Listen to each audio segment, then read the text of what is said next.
tunjang hidup-hidup sehari-hari ini. Studio itu tidak terlalu mutlak, harus bikin portfolio, nggak punya modal buat nyewa model.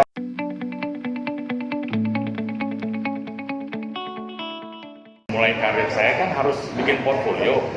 Nah, waktu itu karena saya single fighter, baru mulai nggak punya modal buat nyewa model, nyewa make up.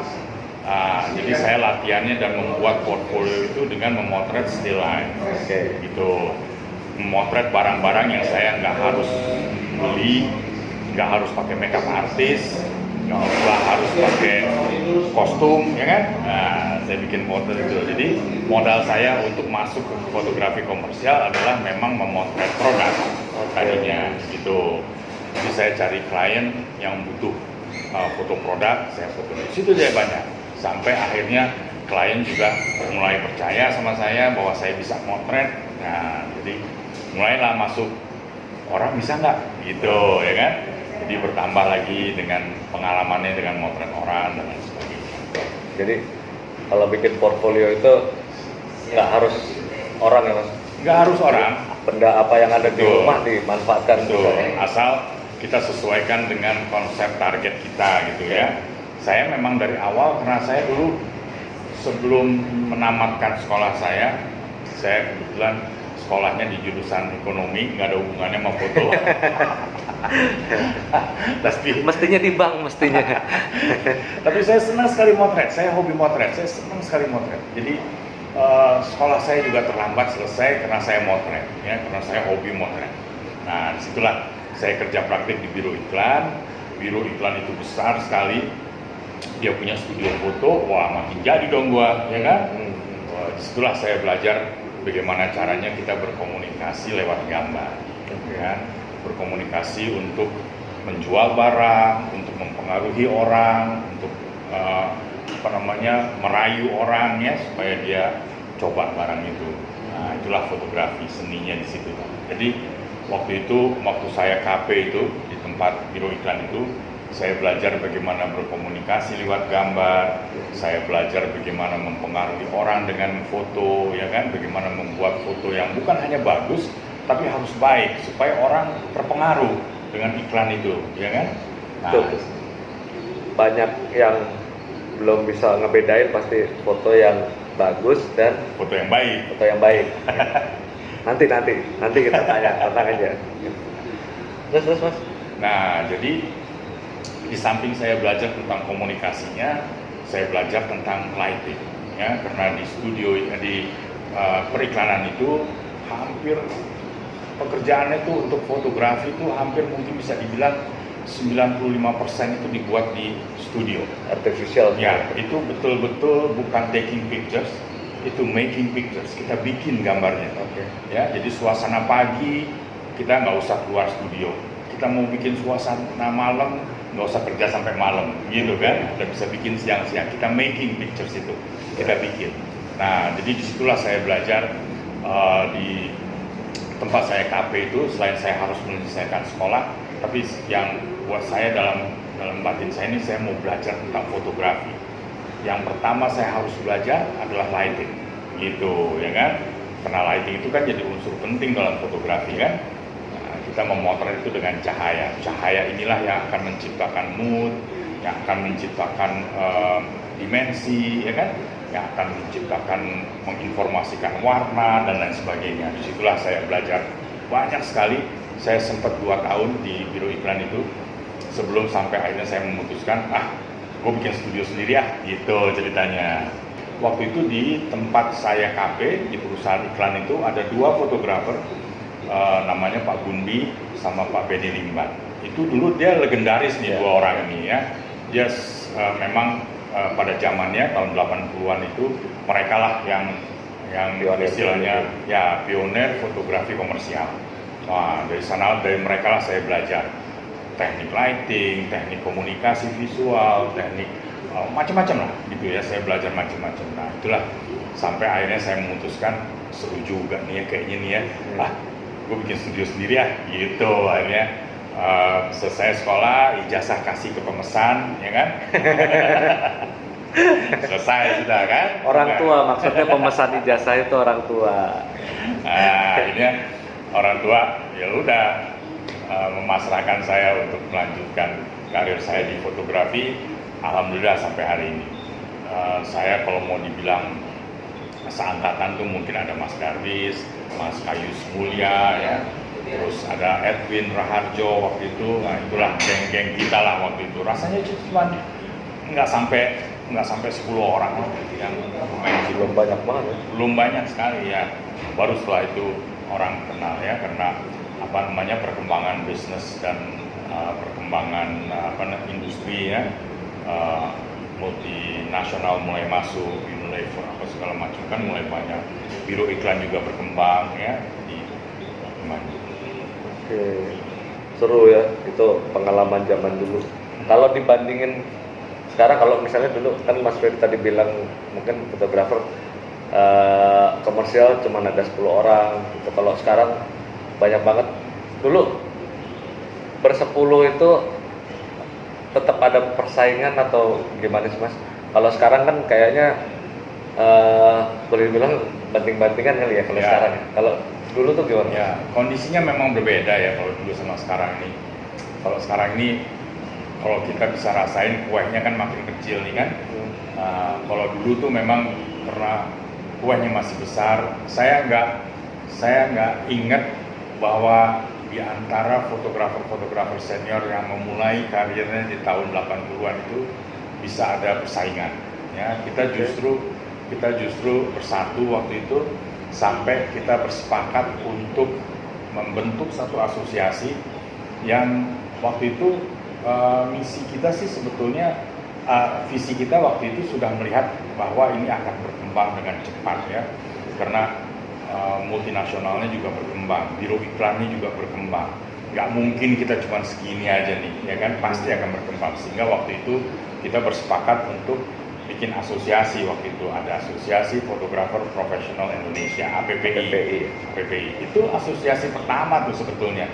Asosiasi pertama yang menaungi fotografer khusus komersial. Kalau saya melihatnya waktu itu berkembang dengan pesat dan sehat, gitu. Ya, pesat dan sehat. Berbeda dengan sekarang, jujur aja. Nggak sehat betul. Nggak sehat. Nggak sehat. Nggak sehat Persaingannya ya, gitu. Tapi kalau dulu tuh lebih seru karena apa namanya? Ya itu mungkin di waktu yang tepat kita dalam kondisi yang belum banyak yang berkecimpung sehingga lebih mudah mengontrolnya ya, lebih mudah bertemannya, lebih mudah berkomunikasinya. Semua biro iklan juga ada di Jakarta, semua fotografernya ya ada di Jakarta gitu kan. Kalau sekarang kan menyebar kemana-mana ya, dan dulu itu memang masing-masing kelihatan ini apa namanya, kelihatan genrenya sendiri-sendiri ya. Yang mau wedding ya wedding kita kenal, yang komersial ya komersial. Kalau sekarang kan campur semuanya ya, udah teraduk-aduk ya udahlah. Yang komersial motret wedding juga, yang wedding kalau ada tawaran iklan Komersial diambil ayo, juga. gitu kan. Ya, saya sebagai praktisi saya senang-senang aja bahwa banyak apa namanya masyarakat yang menggandrungi fotografi sekarang ini ya, mengambil. Jadi kalau ditanya gimana fotografi Indonesia nih, maju nggak? Ya kalau dari soal pelakunya sih maju ya, jumlahnya makin banyak kan gitu. Cuman yang agak mengkhawatirkan kan apresiasinya nih. Nah gitu, apresiasi makin turun. Kita juga apa namanya kerja lebih keras untuk mendapatkan apresiasi bahwa kita layak, misalnya ya di dalam apa konteks komersial ini, bahwa kita layak dibayar sekian rupiah. Nah gitu. Pekerjaan besar saya sebagai fotografer komersial waktu itu bikin kalender untuk Vespa. Motor ini kita foto parts by parts gitu. Jadi ada stangnya, ada bodi depannya, ada bodi sampingnya gitu ya. Tapi kita bikin artistik lah bentuknya. Itu saya bikin di garasi tuh toh. Di garasi. Lighting belum punya, ya kan? Lighting belum punya. Dipakai apa ya? Tapi saya udah dalam. Nah ini kan yang penting buat fotografi ini ya. Teman-teman yang mau menekuni bidang fotografi komersial ini atau apapun kan, yang yang kita andalkan ini adalah imajinasi kan ya. Benar. Kita perlu punya imajinasi gitu. Mau bikin foto kayak apa? Nah itu udah saya bayangin tuh waktu itu tuh. Saya mau bikinnya fotonya kayak gini gitu. Saya ceritain. Jadi teman saya, waduh gimana ya? Ya udah lu bikin aja deh. Gitu kan. Karena kita juga itu cuma buat iseng-iseng aja, buat kasih lihat sama bosnya gitu ya kan. Konsep kalender tahun 86 sekarang begini nih, gitu kita bikin gitu kan. Oke. Ya udah. Saya bikin di garasi tuh toh. Bikin di garasi. Belum ada studio limbo kayak gitu belum ada. Belum ada kan. Nah, jadi waktu itu saya cuma mau siapin ini gimana ya caranya bisa dapetin satu garis yang mengikuti bodi motor ini ya. Gimana caranya ya gitu. Tapi dari pelajaran saya di studio sebelumnya, saya tahu bahwa saya harus punya satu sumber cahaya yang besar sekali yang menutupi si motor ini kan. Waduh, nggak mungkin gue pakai softbox, saya pakai kalkir, kertas kalkir kan. Kertas kalkir kan digulung tuh. Nah, itu kan ada berapa? 6 meter atau 8 meter itu kan. Lebih besar dari motornya kan. Jadi saya taruh di atas motornya, lighting. Waduh, lighting pakai apa saya ini kan? Nah, waktu zaman itu tahun 80-an di Jalan Sabang, di jalan sekarang namanya masih Jalan Sabang. Masih Jalan Sabang ya. Nah, di Jalan Sabang itu ada masih banyak LED. Ya, masih banyak ada toko namanya Jakarta Foto. Di Jakarta Foto itu ada orang namanya Om Tan. Ya. Nah, si Om Tan ini dia dekat sekali sama kalangan fotografer pada zaman itu gitu, dan dia orangnya sangat humble, dia sangat mau membantu kita gitu ya. Jadi saya bilang sama dia, Om Tan saya pinjam lampu, saya bilang gitu kan, saya mau motret motor nih. Oh ya pakai aja. Saya dipinjemilah match nih, flash match dulu ya, yang pakai baterai kering itu kan. Saya dipinjemin 2 biji. Ya dengan itulah saya bikin fotonya itu. Jadi fotonya saya kasih lihat sama teman saya kan. Ini coba lo ajuin nih ke bos lo nih, mau nggak lo bikin kalender seperti ini gitu ya. Nah jadi dia bawalah ke kantor. Terus udah gitu ternyata bosnya senang. Wah keren nih, dia bilang gitu kan. Ya boleh lah kita bikin seperti ini kalendernya, dia bilang gitu kan. Jadi teman saya bilang, oke bos, ini cuma kita mesti cari siapa nih fotografernya yang bisa motret seperti ini. Loh ini siapa yang motret? Dia bilang gitu. Oh enggak, ini sih teman saya, dia bilang motret di garasi, dia bilang gitu. Ya udah nggak apa-apa, kasih dia aja. Dia bilang. Itulah order saya pertama gitu. Kalender produk dari Itali yang beredarnya sampai ke negaranya dia sendiri. Sampai ke Italia. Sampai ke Italia. Jadi seri itu dibikin sama dia. Fotonya. Wah, itu luar biasa itu. Padahal bikinnya di garasi. Itu yang namanya kreativitas tanpa batas. Jadi nggak boleh kecil hati, nggak punya studio, nggak punya alat, nggak punya apa.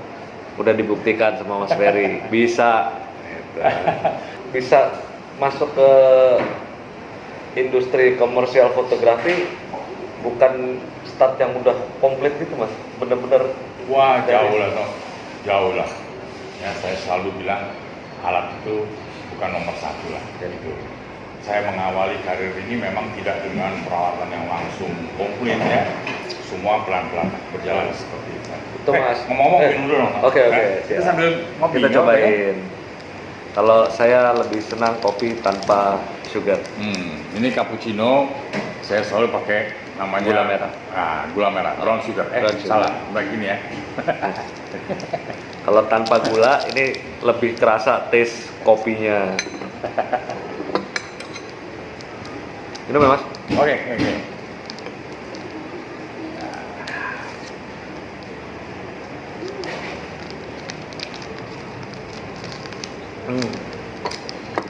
Nih kopinya 90 degrees, juara deh.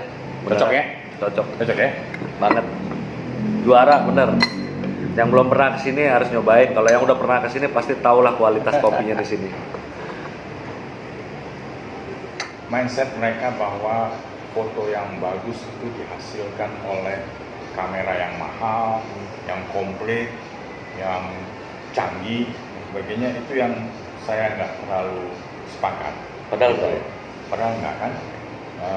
Di banyak kesempatan saya selalu menekankan sama murid-murid saya, misalnya sejauh dia punya karya dan kreativitas yang baik, itulah yang akan menjual dirimu gitu.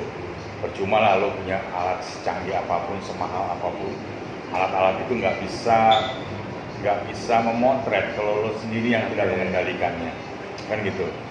Ya, jadi istilahnya man behind camera Penting loh. Nah, kita masuk ke tadi, ini pasti pada nungguin nih masalah foto yang baik sama foto yang bagus. Oke. Gini, memang pemahaman kita dalam berkomunikasi dengan viewers ya, berkomunikasi dengan pemirsa yang melihat foto-foto kita ada dua kemungkinannya. Mereka melihat itu sebagai foto yang bagus atau melihat itu sebagai foto yang baik. Ya, bedanya apa? Bedanya gini. Kalau sekarang banyak orang-orang berkecimpung di dunia fotografi, beli kamera, beli handphone, beli apa yang komplit ya. Apalagi sekarang kamera-kamera canggih zaman sekarang itu mereka dibuat begitu mahal, begitu canggih untuk bisa menghasilkan gambar yang bagus. Ya, bagus gambarnya. Gambar bagus itu apa sih? Secara teknis itu memenuhi syarat, gitu aja. Ya kan, exposure-nya benar, bukaan diafragmanya benar, fokusnya benar, kan gitu. Pengaturan asanya otomatis. Waduh, motret sekarang tuh gampang sekali. Ya kan?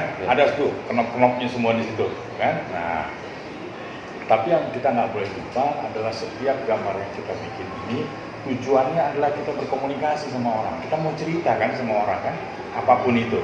Ya, kalau misalnya Anto nih bikin foto pabrik misalnya gitu, ya pabrik atau corporate identitas buat suatu perusahaan kan, kita mengkomunikasikan ini kondisi pabriknya seperti ini, mesinnya canggih, pabriknya bersih dan segala itu kan komunikasi kan, itu mesin. Nah, foto yang baik itu adalah foto yang bisa menjamin bahwa pesan-pesan itu tersampaikan dengan baik, kan gitu. Kalau Anto bilang ketika motret bilang, oke, gue ngerti, udah bagus nih, udah bagus. Nah, orang lain bilang bagus nggak, gitu. Ya kan jangan menurut kita aja dong, gitu. Kita mesti punya kemampuan untuk bisa menerjemahkan apa yang diinginkan oleh klien kita, kan gitu. Ya, ini satu produk ini. Misalnya ya, produk ini untuk perempuan berumur sekian, berpenghasilan sekian, ini coba bikin fotonya. Nah, gimana tuh? Gitu kan? Sehingga orang yang ketika melihat, dia tahu nih, ini produk bukan buat gue nih, gitu. Karena misalnya itu belum umurnya, gitu. Atau itu menjadi terlalu mahal. Dari mana dia tahu pesan itu mahal? Terkesan dari fotonya, kan gitu. Gitu. Itulah komunikasi. Kalau soal bagus sih bagus, pasti bagus. Nggak ada kamera zaman sekarang yang akan menghasilkan gambar yang nggak bagus, nggak ada. Ya kan?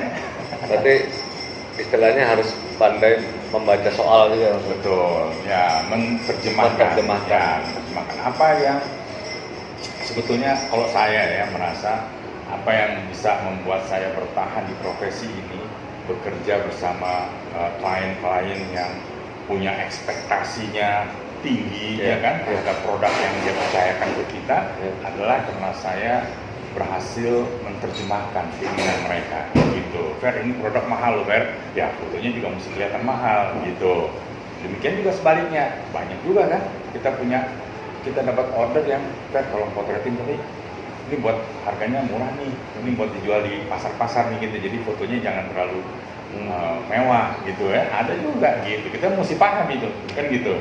Tadi kan lo sempat ngomongin tentang pendidikan ya, ada kursus, lo juga ngajar di university, ya. Berarti dosen ya. Ya. Nah, bedanya apa mas yang istilahnya fotografer yang ini bisa kursus sama orang yang memang sekolah atau berkuliah di fakultas fotografi? Gini, kalau terjemahan cepatnya aja nih toh ya, di tempat kursus itu lo belajar menjadi seorang fotografer berapa lama? 3 bulan paling, ya kan? 3 bulan. Nah, kalau buat saya menerjemahkan apa bedanya tempat kursus sama tempat formal? Tempat kursus itu tempat di mana lo belajar secara teknis, itu aja untuk bisa menghasilkan gambar. ya. Berarti lebih ke Teknis saja, lo punya kamera, makanya harus gini, ya, makanya lo, begini. ya, Gitu. lo tahu mengoperasikannya bagaimana, secara teknis, ya, pakai alatnya udah, itu 3 bulan cuman, ya 3 bulan. Nah, berbeda dengan yang formal. Yang formal ini seperti saya sekarang mengajar di Trisakti, itu jurusan fotografi, itu sarjana itu, S1 dia. S1 fotografi. S1 fotografi dan pendidikan itu selama 4 tahun. Nah, nah, orang sering tanya, banyak orang tuanya juga banyak yang tanya sama saya. Ngapain sih? Nah, Belajar bedanya foto aja sih? 4 Gitu tahun ya. ya. Nah, kan ada tempat kursus di 3 bulan ya. Sama aja kayak fotografer juga ya. Gitu. Nah, tapi di tempat formal itu kita belajar lebih banyak. Itulah makanya saya bilang kalau di tempat kursus itu akan menjamin lo akan bisa menghasilkan foto yang bagus. Keluar di tempat kursus bagus foto lo pasti, ya bagus. Tapi Secara kalau teknis. ya secara teknis. Tapi kalau lo belajar ini secara formal selama 4 tahun, lo akan mampu menghasilkan gambar yang baik. Gitu. Karena disitulah secara intensif lo akan belajar bukan hanya bagaimana caranya mengambil gambar, tapi bagaimana berkomunikasi dengan gambar. Itu Lebih mendalami pemahaman mereka ya. Di gambar itu di visual art itu ada semiotik misalnya, ada warna, ada komposisi dan lain sebagainya ya yang dipahami secara mendalam. Nah, jadi memang sarjana fotografi ini dituntut bukan hanya bisa membuat gambar, tapi dia harus bisa juga mempertanggungjawabkan karyanya gitu. Itu bedanya. Gue sempet denger nih ada apa namanya masalah sertifikasi. Oke. Terus kalau nggak salah lo sempet jadi tim Ya. ini ya. Ya. Nah itu gimana sih mas? Penting apa enggak? Perlu atau enggak? Perlu gitu atau ya? enggak di Indonesia ini? Ya. Gini, gue mesti mulai dari mana ya kalau sertifikasi itu ya. Gini, karena dulu saya pernah terlibat dalam pembagian sertifikasi itu, penyusunan malah ya, penyusunan draft sertifikasi itu. Gini, terjadinya kontroversial ini di masyarakat ini adalah karena kekurang pahaman masyarakat aja terhadap konsep sertifikasi ini. Sebetulnya sertifikasi ini adalah satu bentuk kepedulian pemerintah terhadap profesi kita nih sebagai fotografer ya. Ini kepedulian pemerintah. Kenapa? Karena si pemerintah ini dia terlibat sama satu perjanjian berskala internasional nih ya, bahwa tenaga kerja yang terlibat dalam urusan-urusan formal perusahaan mereka harus menggunakan tenaga kerja yang bersertifikat gitu. Ya, jadi dan ini bukan kebijakan pemerintah sendiri, pemerintah Indonesia doang gitu, bukan. Ini jamaah nih, internasional nih, berlaku internasional, terutama ASEAN. Ya, nah si pemerintah Indonesia nih terikat di perjanjian sama orang-orang ASEAN, negara-negara ASEAN lain nih, bahwa tenaga kerja yang dilibatkan dalam proyek-proyek pemerintah itu harus bersertifikat. Siapa yang sebaiknya memiliki sertifikat ini? Semua? Enggak usah. Misalnya Anto nih, Anto seneng motret nih, ya seneng motret. Motretnya buat apa? Buat iseng, buat sendiri, buat hobi, buat apa? Ya udah, nggak usah sertifikat itu mah. Gitu. Tapi sertifikat ini akan memberi Anto ini amunisi.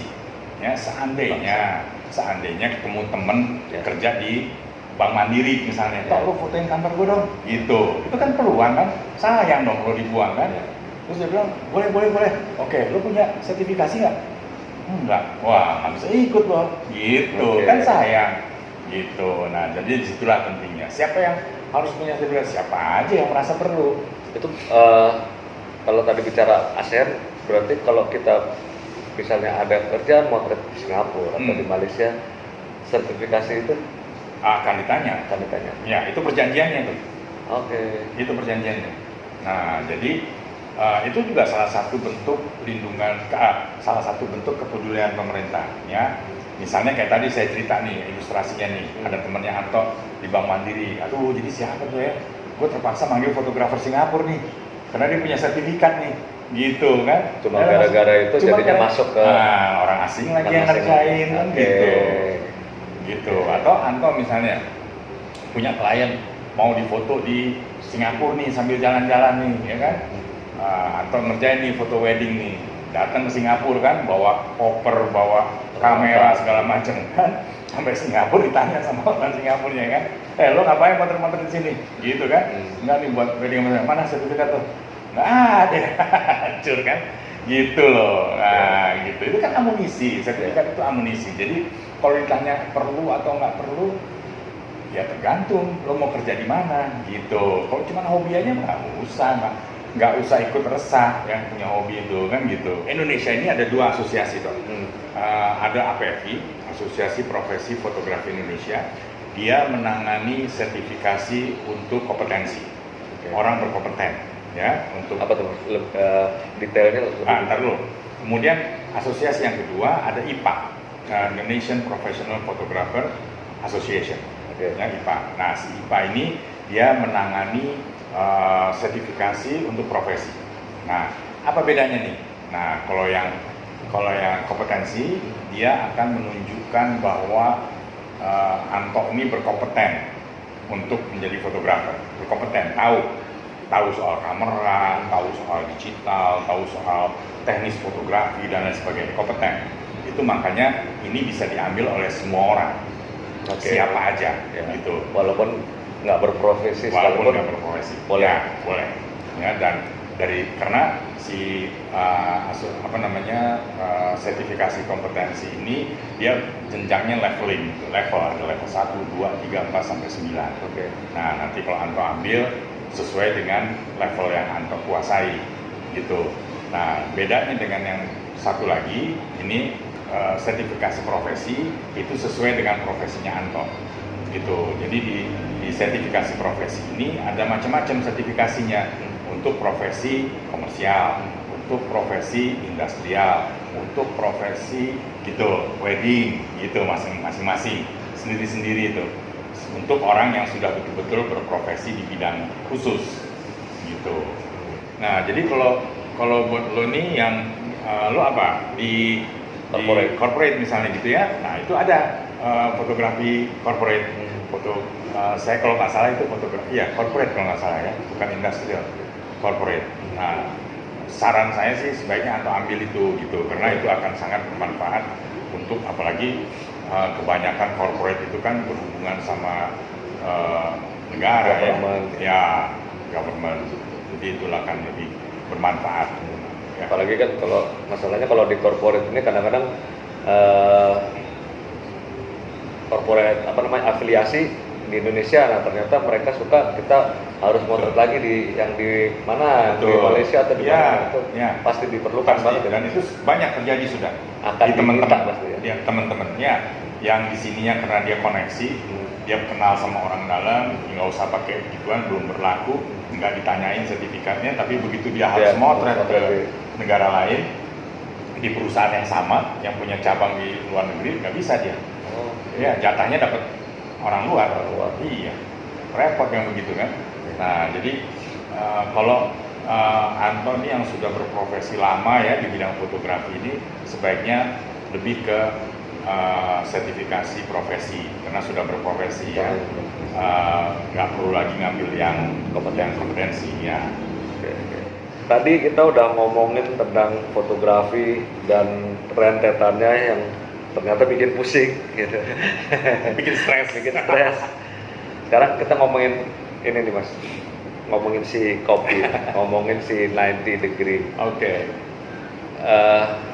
Tadi bilang 2,5 tahun lalu, kira-kira tepatnya tahun berapa nih Mas? Jadi kira-kira akhir tahun 2016 lah, ya awal 17 ya. Udah lumayan ya? Ya.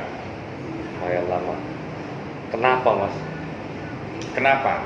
Kalau kenapanya mungkin nggak sengaja sih ya kenapanya, tapi yang pasti ketika itu seperti yang saya bilang tadi ya, karena saya mengajar, sekarang murid-murid saya banyak yang berprofesi, saya merasa tidak mungkin lagi bersaing dengan Yang murid lebih kan muda. gitu ya, dengan yang lebih muda. Mereka masih bisa jungkir balik ya. Iya, sementara saya udah kadung punya studio sebesar ini, mau diapain nih gitu kan?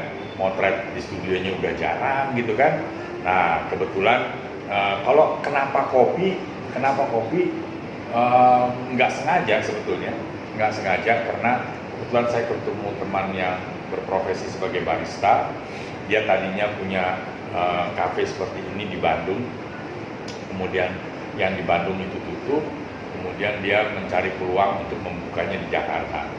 Gitu, berkenalan lah kita gitu kan. Dia punya profesi, saya punya tempat, gitu aja. Nah, bikin deh, kita coba gitu ya. Jadi saya coba, saya juga belum tahu, karena pilihannya waktu itu memang gue apain ya tempat ini gitu ya, tempat studio selebar ini gue apain ya gitu. Terus banyak masukan dari teman-teman tuh untuk terlibat di kuliner gitu, tapi kuliner itu kan membutuhkan space, dapurnya aja udah mesti gede ya kan. Nah di sini saya tinggal sendiri, nggak ada dapurnya gitu kan. Nah inilah 2,5 tahun ini mungkin juga masa perangkatnya saya ya, belajar tentang bisnis ini yang sama sekali berbeda sama fotografi kan. Nah ini saya bilang juga sama teman saya yang menangani baristanya ini, saya bilang karena gue fotografer, gue bantu di fotonya aja lah kan gitu ya, bantu di foto, bantu promosi yang masih sesuai dengan bidang saya gitu ya. Tapi alhamdulillah ya banyak yang suka kopinya sih. Ya. Lo suka nggak? Pasti. Pokoknya saya nggak ada lawan lah masih kopinya nanti.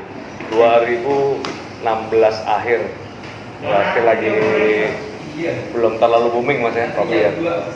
2019 awal baru mulai rame lah, apalagi di Tebet ini banyak banget pertumbuhan coffee shop.